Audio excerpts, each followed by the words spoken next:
주님께서 여러분과 함께 또한 사제의 영과 함께 루카가 전한 거룩한 복음입니다.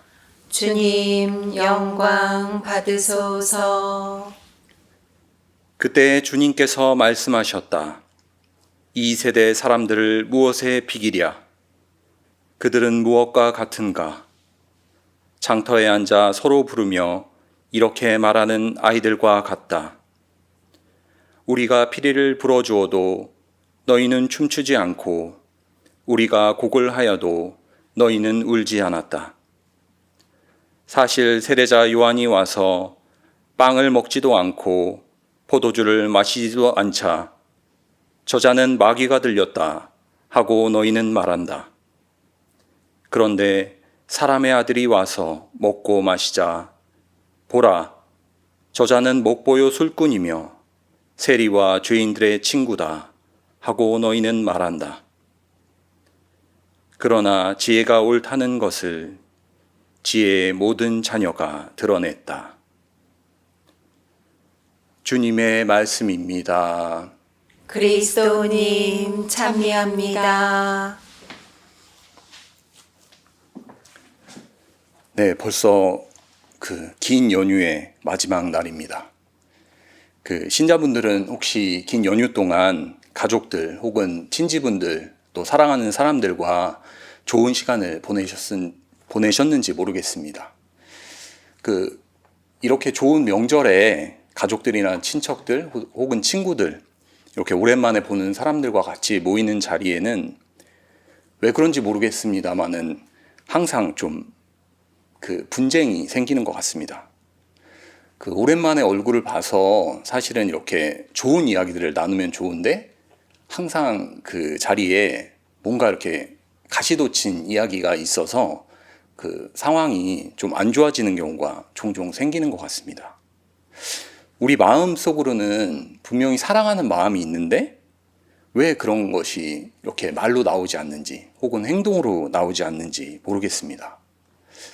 그런 면에서 오늘 제1독서의 바오로 사도 말씀은 우리가 사랑에 대해서 한번 다시 생각해 볼 수 있도록 초대하는 것 같습니다. 그런데 막상 이렇게 사랑이라는 말을 뭔가 생각해 보려고 하면 참 사랑이라는 말이 참 오묘하다는 생각이 듭니다. 노래 가사나 영화, 많은 드라마 이런 데서도 사랑이라는 주제에 대해서 굉장히 많이 다루고 있고 우리 자신도 사실은 사랑에 대해서 굉장히 관심이 많은데 정작 사랑이라는 말을 어떻게 정의할까를 생각하면 그것이 참 쉽지 않은 것 같습니다. 사람들마다 사랑에 대한 경험이 다르고 또 사람들마다 사랑을 달리 정의하기 때문에 딱 사랑이 어떤 것이다 하고 이야기하는 게 어쩌면 불가능한 일이 아닐까 하는 생각도 듭니다. 오늘 독서에서는 바오로 사도가 사랑을 여러 가지로 이렇게 설명합니다. 사랑은 참고 기다린다. 사랑은 친절하다. 또 사랑은 뽐내지 않는다. 등등 사랑에 마치 어떤 조건이 있는 것처럼 여러 가지로 이렇게 설명을 합니다. 그래서 저는 한편으로는 이 복음을 읽으면서 사랑이 이렇게 어렵다면 내가 사랑을 할 수 있을까? 우리가 사랑한다는 말 혹은 사랑한다는 그 행동을 시작할 수 있을까 하는 생각이 들었습니다. 그럼 과연 바오로 사도가 사랑이라는 것이 이렇게 어렵다는 것을 우리에게 전하기 위해서 이 복음을 썼을까를 생각해 보면 그런 것 같지 않습니다. 오히려 사랑이 모든 것의 시작이고 또 우리가 사랑에 대해서 한번 다시 생각해 보도록 초대하는 것 같습니다. 저는 지금 서울시에 있는 한 보육원에서 아이들을 동반하면서 이렇게 지내는 일을 사도직으로 맡아서 하고 있는데요. 얼마 전에 아이들 세례반, 세례받기 전에 아이들과 찰고를 했습니다.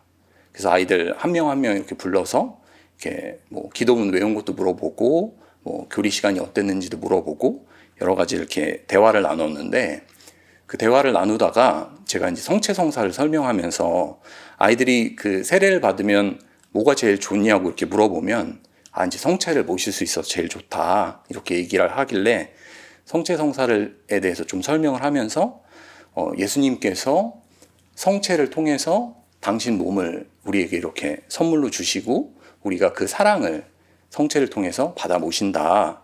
그러면 나는 이제 예수님 사랑을 받았으니까 그것을 어떻게 나누면 좋을까 하고 제가 아이들에게 질문을 했습니다. 아이들이 이렇게 좀 고민하다가 여러 가지 답을 주었는데 그 중에 한 아이가 저에게 이렇게 얘기했습니다.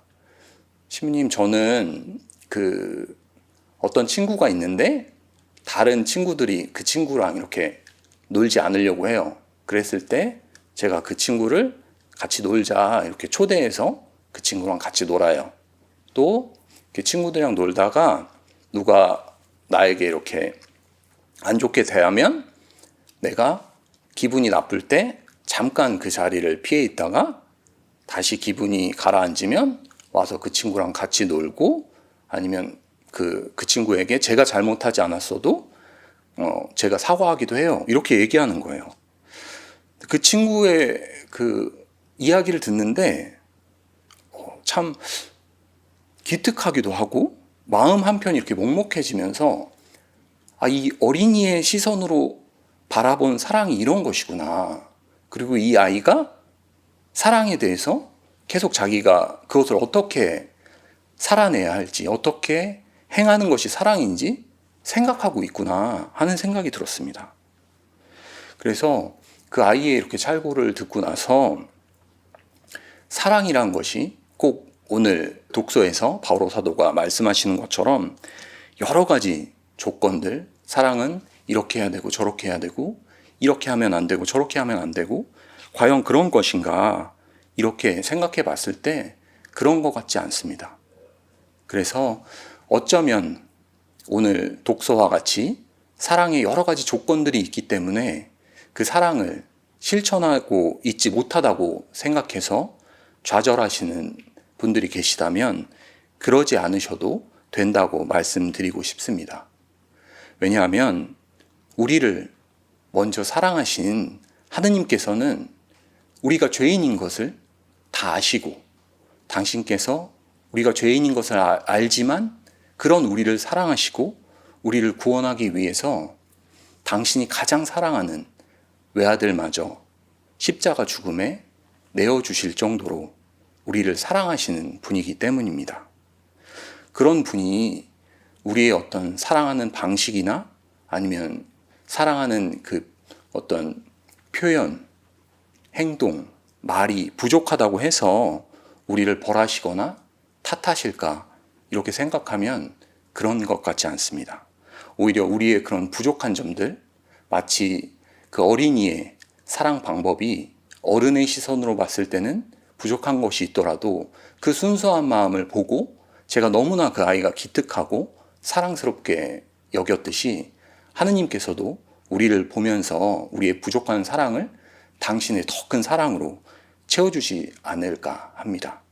그래서 오늘 이 미사 중에 혹여라도 우리 마음속 사랑을 충분히 표현하지 못해서 고민하고 있는 분이 계시다면 혹은 사랑할 수 없을 정도로 상처받아서 사랑을 할 수 없는 분이 계시다면 이 미사 중에 하느님께 우리의 마음 안에 있는 사랑이 좀 더 잘 표현되도록 또 우리가 사랑할 수 없는 이 아픈 마음을 당신께서 잘 보듬어 주시도록 은총을 청하면서 미사 계속 봉헌하겠습니다.